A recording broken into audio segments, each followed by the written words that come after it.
How to delete empty album on iPhone. To get started, first of all go ahead and open up the Photos application on your phone. Now, scroll all the way down until you reach the album section at the bottom and tap on it as shown.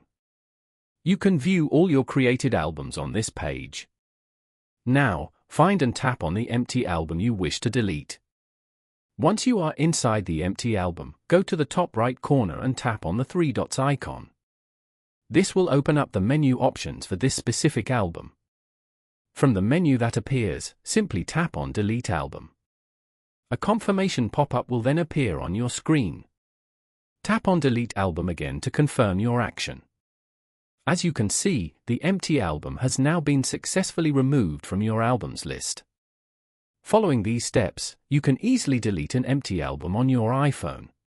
Thank you for watching. Please leave a like if this tutorial helped you, or leave a comment below if you have any questions related to the video.